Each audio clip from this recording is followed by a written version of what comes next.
جھنڈے سے لے کے اور ہار بندہ جو بھی تھا مطلب آپ نے دیکھ لیا, اور وہ قیمتی گھڑی تک جس نے پاکستان کی بدنامی کروائی, ایم بی ایس اور سعودی حکومت کو ناراض کیا کہ بھائی آپ کو یہ اس لیے دیا ہے کہ آپ ہمیں بھی پوری دنیا میں بدنام کریں. اور اب آپ کو پتہ ہے کہ اب یہ ایک جگہ بیٹھے ہوئے تھے تو انہوں نے کہا جی کہ اب آپ کوئی باہر جائیں گے تو اب آپ کو قطر میں یا یو اے میں کوئی قالین بھی نہیں دیتا کہ آپ تو تحفہ بھی لے لیتے ہیں اور ہمیں آپ جا کے ذلیل بھی کرتے ہیں پوری دنیا میں. تو یہ رویے ہے اور ہماری بدقسمتی ہے کہ ایک ایسا ایپیسوڈ میں اس ہماری لیے کہہ رہا ہوں تاریخ کہ میں آیا. یہ دیکھیں یہی ہوا ہے کہ یہ رخ بھی تو بتانا چاہیے نا کہ ایسا بھی ہو رہا ہے. سلمان غنی صاحب, ایک تو قاضی فائز اسحاق صاحب کے حوالے سے جو میں نے سوال عثمان صاحب سے کیا وہ آپ کے سامنے بھی ہے, دوسرا آج گندارا آرٹ کے حوالے سے بدھ مت کے اہم رہنماؤں کے وفود نے شرکت کی سمپوزیم میں, پرائم منسٹر سے ملے, نائب وزیر اعظم سے ملاقات ہوئی, ان کا خطاب بھی تھا. ہم تو یہ کرنا چاہ رہے ہیں کہ یہ ہے ورثہ ہمارا, یہ ہے تاریخی چیزیں, آئیے گھومیے سیر کیجئے اور ریلیجس ٹورزم اس کو فروغ دیا جائے. ہم کدھر چل پڑے ہیں جی؟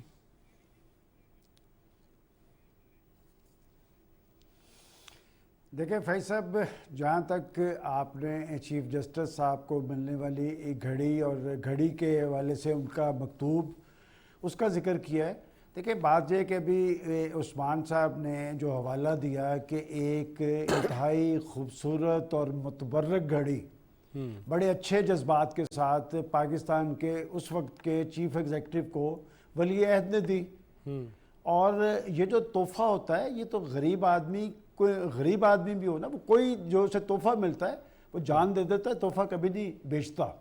اور گھڑی کی بدنامی تو ایسی ہو گئی ہے, آپ تو جسٹس سے قاضی فائز عیسیٰ کی بات کر رہے ہیں, میرا خیال ہے مستقبل میں بھی کسی کو گھڑی ملے گی وہ فوری لا کے پہلے جمع کروا دے گا کہ گھڑی کے حوالے سے تو یہ روایت قائم ہو گئی ہے. دوسری ایک بات میں اور کہنا چاہ رہا ہوں, آپ نے چونکہ ذکر کیا تھا پرائم منسٹر صاحب کے 4 جون کے وزٹ کا, یہ وزٹ بڑا امپورٹنٹ ہے.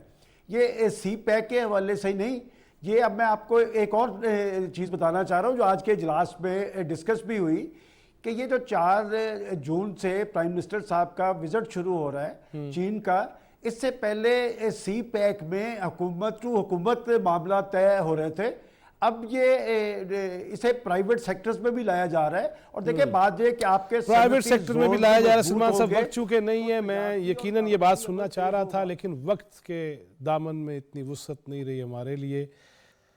وہ سلمان غنی صاحب نے کہا نا غریب بھی تحفہ نہیں ادھر ادھر کرتا. سلمان غنی صاحب نے مجھے ایک شرٹ دی اور اس کا وہ مجھے کالر بھی پورا نہیں ہے, لیکن میں نے وہ رکھی ہوئی ہے کہ جب ٹائی نہیں لگانی ہوتی تب میں ضرور پہن لیتا ہوں. ہم تو ایسے لوگ ہیں. اللہ تعالیٰ ہمارے حال پہ رحم کرے, اس ملک کو سلامت رکھے, اس کی ترقی میں ہمیں بھی اپنا حصہ ادا کرنے کی توفیق دے اور ہمیں آسانیاں تقسیم کرنے والا بنائے. جواد فیضی, چوتھا ستون ٹیم کو اجازت دیجیے. اللہ نگہبان.